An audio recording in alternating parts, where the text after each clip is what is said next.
Alexander, a successful and wealthy billionaire, was known not only for his wealth and connections, but also for his unbearable narcissism. He loved to flaunt his superiority, and his jokes often involved humiliating others. He was especially fond of ridiculing his subordinates. One day he came up with another brilliant idea.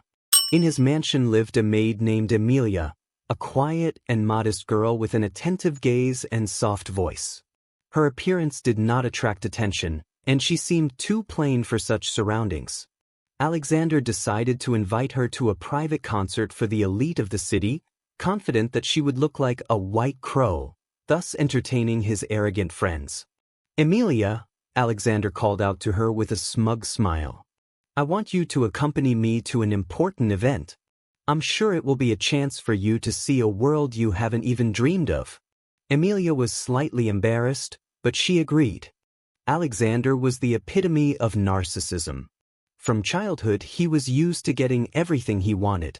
His parents never refused him, and this formed in him the belief that the world revolved around him. Over time, his ambition led him to a huge fortune, but his mental emptiness only grew. He was a man of extremes. When the mood was good, Alexander could be charming, give expensive gifts, and throw lavish parties.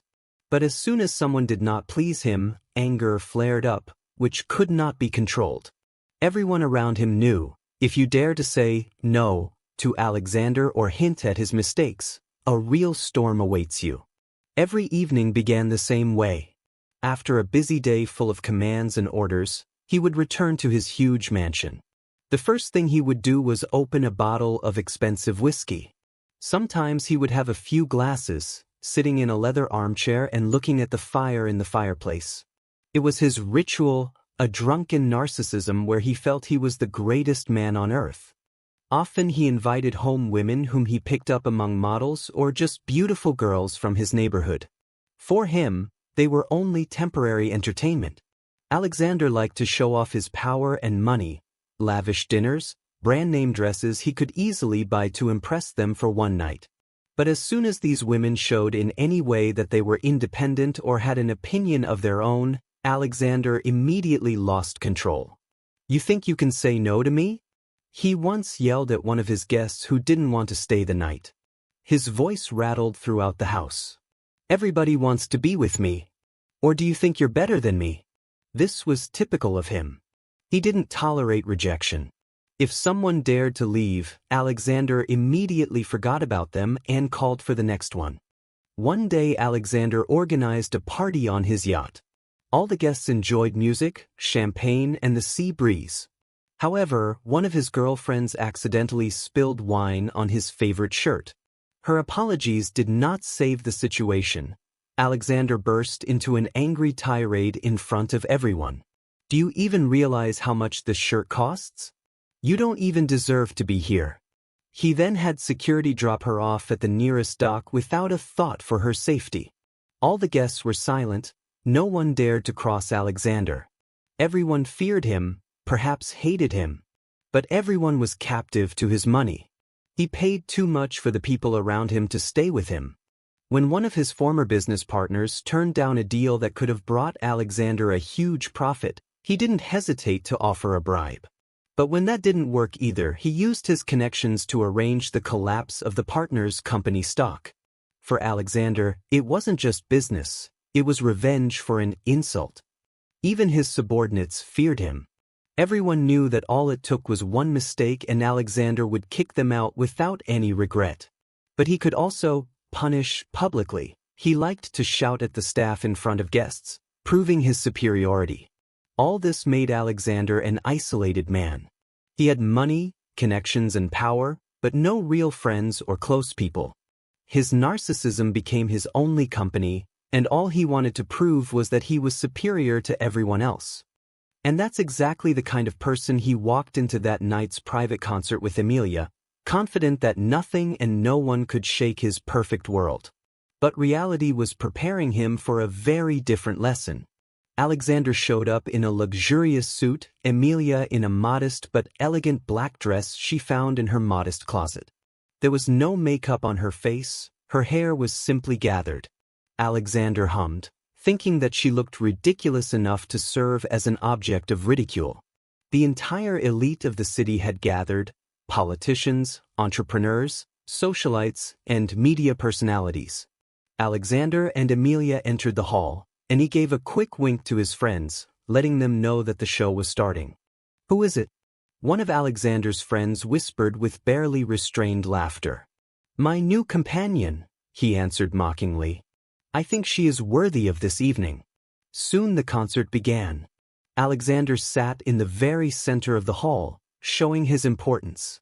During the break, he approached Amelia and began to bombard her with innocent questions that sounded like insults. "Tell me, do you like music? Or is it beyond your comprehension?" Amelia, who all this time remained calm, raised her gaze at him.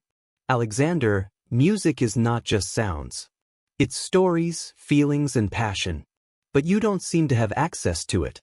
Her answer silenced not only Alexander, but also those around him.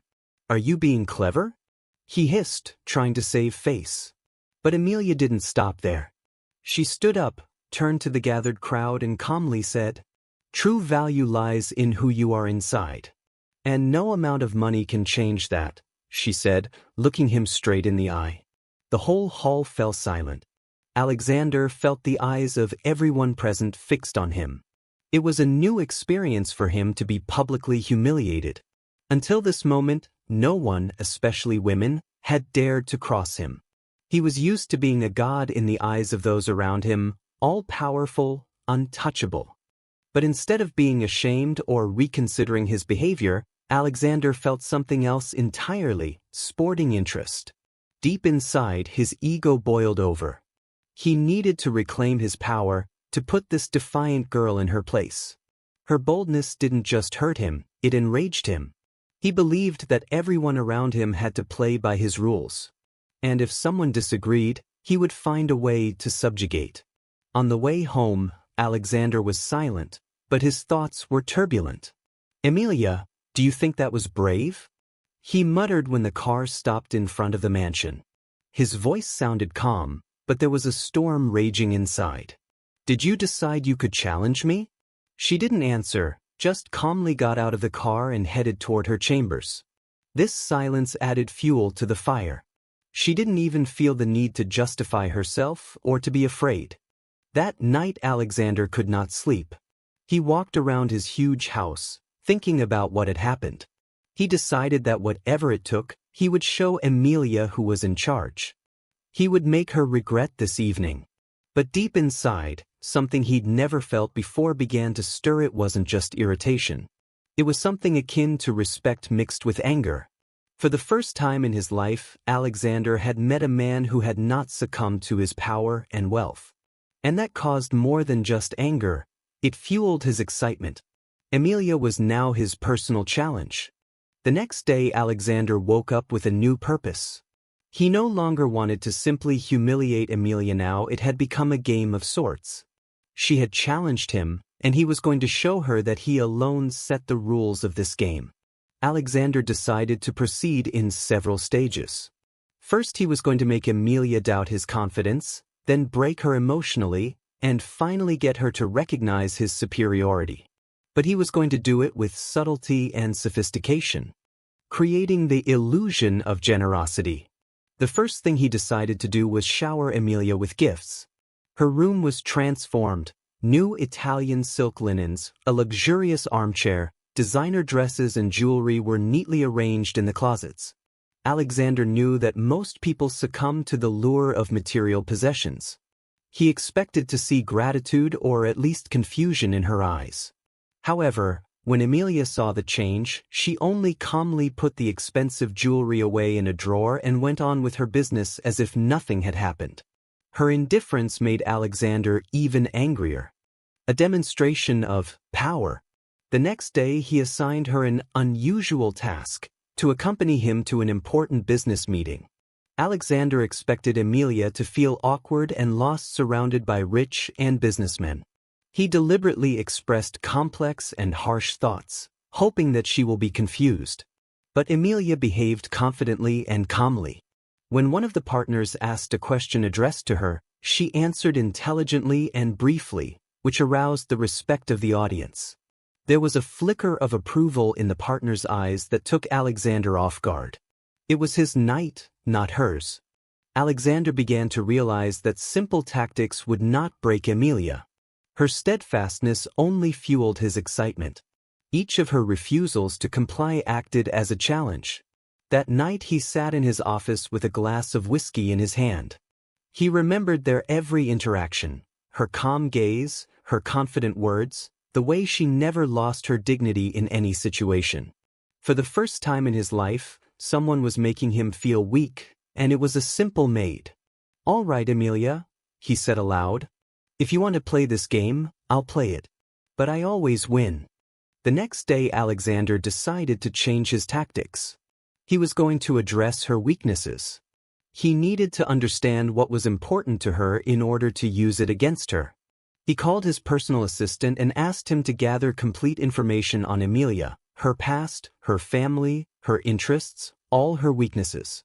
Now his plan was to use her own feelings against her. If she valued her independence, he would try to create situations where she would depend on him. If she had a weakness for her loved ones, he would find a way to exploit that. Alexander was sure, sooner or later she would break.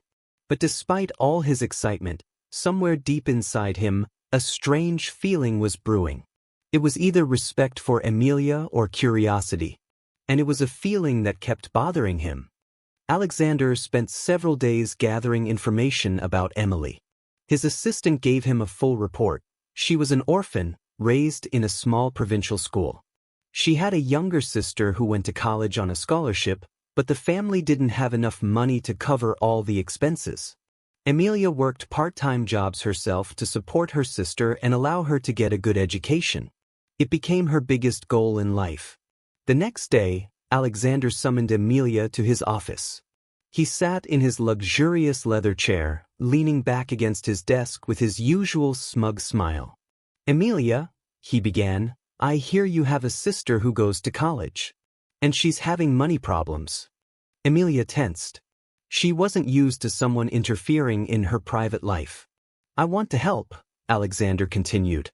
"I'm ready to pay for her entire education and even offer her a scholarship." Emilia looked at him in surprise. His offer sounded too generous to be sincere. "What's the catch?" she asked bluntly without averting her gaze. Alexander felt irritated. He'd expected to see gratitude or confusion, but instead he faced her stoicism again. "No catch," he smiled falsely. "It's just help from a kind-hearted employer." Emilia was silent for a few seconds, then said firmly, "Thank you, Alexander, but I can manage on my own." It was a blow. Her refusal to accept his help insulted him to the core. No one had ever refused his generosity.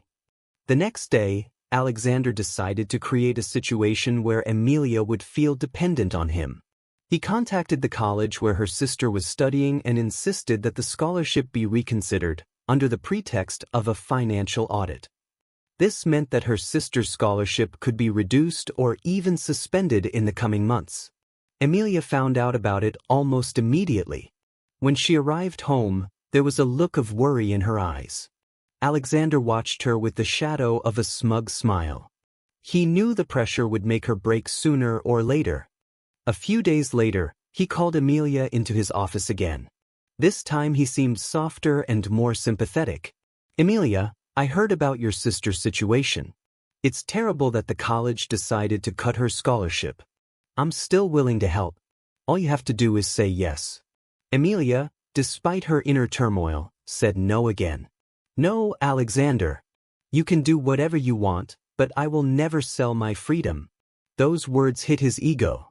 Never had his power and money been so useless. He knew she was suffering, but he still wouldn't give up. That night Alexander sat in his office, torn by contradictory feelings. Her steadfastness drove him crazy, but at the same time something inside him began to change. Instead of contempt, he felt respect for the first time. He had to decide whether to continue the game or accept the fact that Emilia was stronger than he was. Alexander couldn't stop. His excitement grew more and more sophisticated. Emilia was the only one who had challenged him, and he wasn't about to admit defeat. However, all his previous attempts had failed. So it was time for a more difficult game now. He was determined not only to break her, but to make her emotionally attached to him. The next day, Alexander decided to change tactics. He began to play the role of an attentive, caring man. He started doing small, seemingly sincere things, pouring her coffee, opening the door for her, unexpectedly praising her work. He even brought her fresh flowers a couple times when he came home, under the pretext of well-deserved thanks for her hard work. "You're not just a maid, Emilia. You're special," he said once, trying to make his voice sound sincere. Emilia only snorted.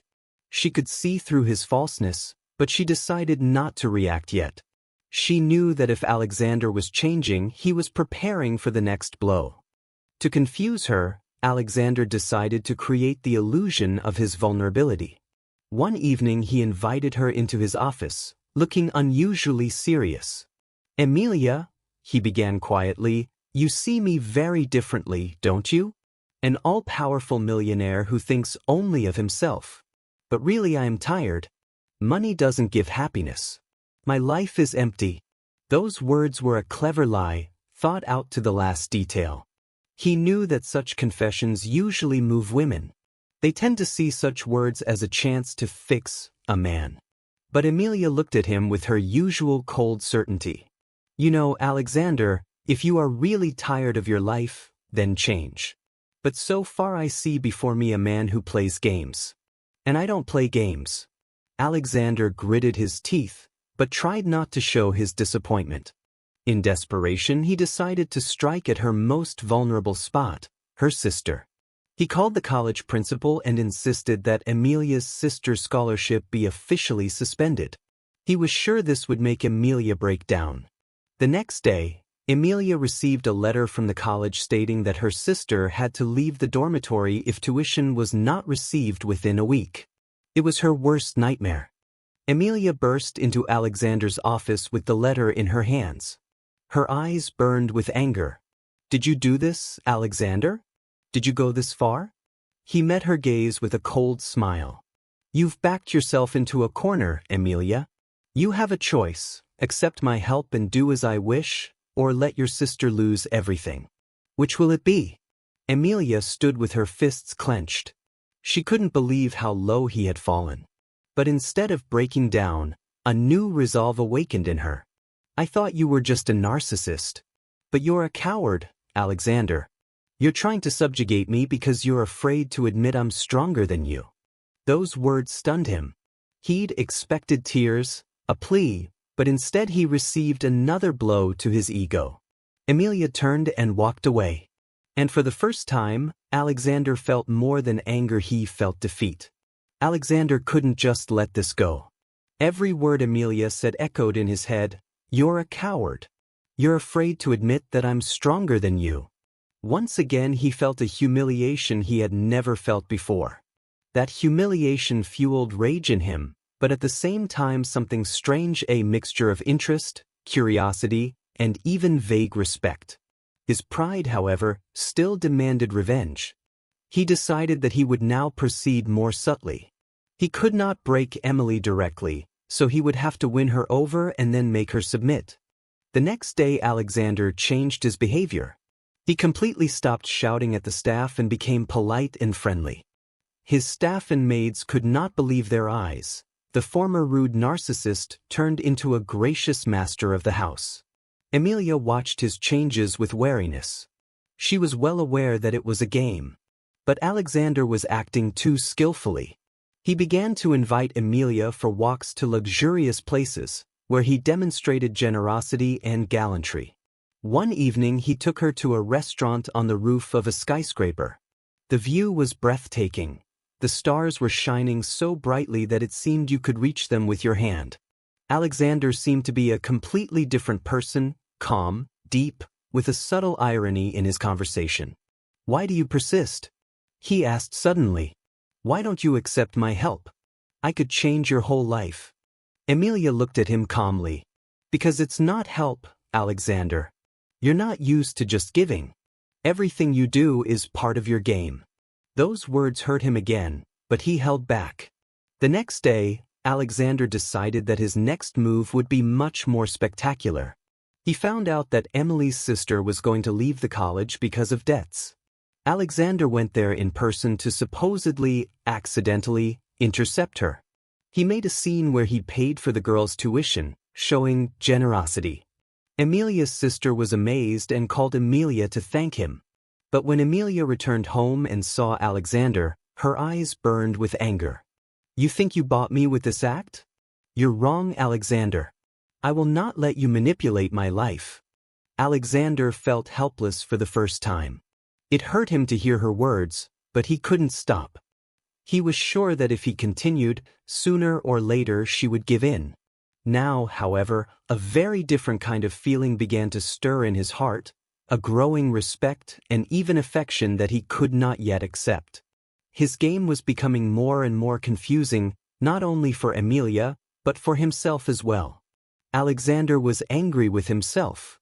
Emilia was becoming something more than a challenge or a target for him. But he didn't want to admit it. His pride and narcissism were pushing him to the next step. Now he decided to put things to the extreme. One evening he met Emilia in the hallway of their home. He was dressed in an impeccable suit and held a file folder in his hands. His gaze was cold and confident. "Emilia, I'm tired of your games. You leave me no choice." She stopped and looked at him defiantly. "What are you talking about, Alexander?" He held out the papers to her. "This is a contract. I'm offering you a sum of money that will provide for your sister, you, and your entire family for life. All you have to do is sign these papers and agree to work for me, not just as a maid. I want you to belong to me, everywhere always, and no free will." Emilia glanced at the papers, but didn't even pick them up. "Do you really think you can buy me?" Her voice was a mixture of anger and contempt. "Why wouldn't I?" He replied with an icy smile. "Everyone needs money. Even you." Emilia took a deep breath, trying to calm down. "You know, Alexander, you're pathetic. You think your wealth is power. But you don't even understand what real strength is. Real power is to live without breaking other people for your own gain. And you're just a scared little boy who doesn't know what to do when things don't go his way." These words pierced his heart. Alexander had always thought he was omnipotent, but now he felt vulnerable, exposed. He clenched his fists. "This isn't over, Emilia. I'll still get what I want." But something inside him had changed. He wasn't sure he wanted to win her anymore. Maybe he just didn't understand what real intimacy was, and was trying to replace it with his narcissistic game. Emilia walked away, leaving him standing alone. And for the first time in his life, Alexander felt an emptiness that was not filled by money or victories. Now he had to decide, continue to destroy or try to be better for her, and for himself. After Emilia left, Alexander was left in complete confusion. It was unusual for him to feel anything other than smugness or irritation. But now he felt shame and emptiness. At night he sat in his huge, luxurious house, surrounded by expensive things that suddenly seemed useless to him. He poured himself a whiskey, but this time he only drank half of it. Emilia's words resounded in his head. "You're just a frightened boy." Those words were like a blow to his pride, but at the same time he began to realize that behind all his narcissism and desire to subjugate others was really weakness and fear of being rejected. Alexander decided to try another way. In the morning he went to the mirror and looked at himself. There was fatigue on his face and bitterness in his eyes. He had always thought he was perfect, but now for the first time he saw someone who might need to change something. He wasn't ready to give up his control right away, but he decided to try approaching Emilia with a different proposal. He decided to give her the freedom to choose for the first time in his life. In the evening, Alexander met Emilia again in the lobby. This time he looked different. No arrogance, no feigned confidence. "Emilia, can I talk to you?" She looked at him carefully, but her eyes were still wary. "What is it this time, Alexander?" "About being wrong," he said quietly. You were right. I was trying to manipulate you, to subjugate you. That's all I knew how to do. But you're the only person who's ever told me the truth to my face. I want to apologize. Emilia squinted her eyes. Apologies are just words, Alexander. I know they are. That's why I wanted to say I've rescinded all my orders. Your sister can continue her studies in peace. I'm not going to interfere in your life anymore. You're free of me. Emilia had expected anything but not this. She watched him carefully, trying to see if he was sincere. And why are you doing this? Alexander smiled tiredly. Because for the first time in a long time I want to do something right. Emilia didn't answer anything. She just turned around and walked away. But this time she didn't slam the door with anger and left his mansion. Alexander was left standing alone, but now there was something new in his heart, hope for change. Emilia was used to seeing him as an arrogant narcissist who always manipulated people for his own gain. But his last words confused her. I want to do something right, echoed in her head. She couldn't believe that Alexander could sincerely change. Everything he'd done before had been a game. But then why had he relinquished control? Why had he given her sister freedom and let herself go? Emilia felt a mixture of anger, distrust, and something akin to compassion. She knew that behind Alexander's smug mask lurked a man with a broken heart and fears. And yet she wasn't ready to forgive him. Emilia spent the next few days thinking. She tried to concentrate on her own affairs while she stayed with her sister, but thoughts of Alexander never left her.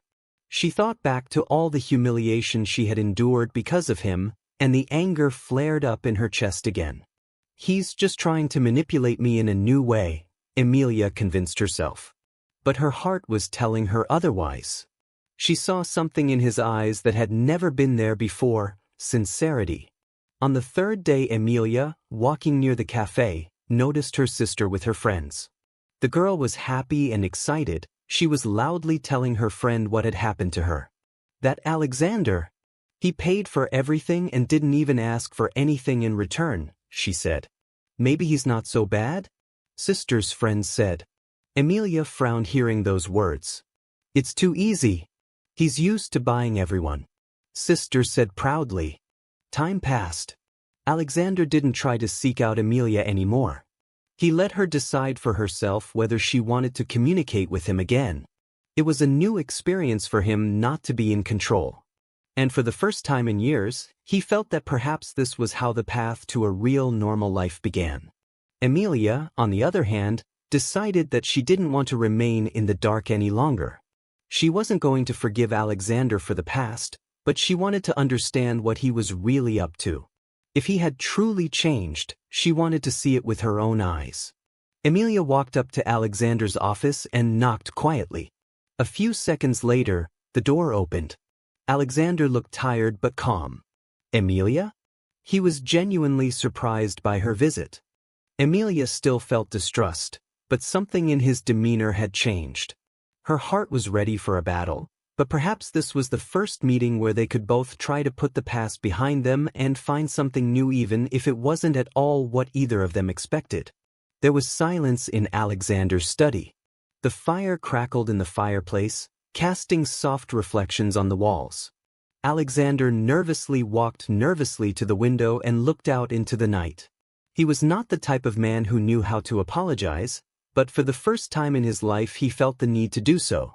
Emilia stood at the door with her arms crossed over her chest, as if putting an invisible wall between herself and this man who had been a source of pain to her for too long.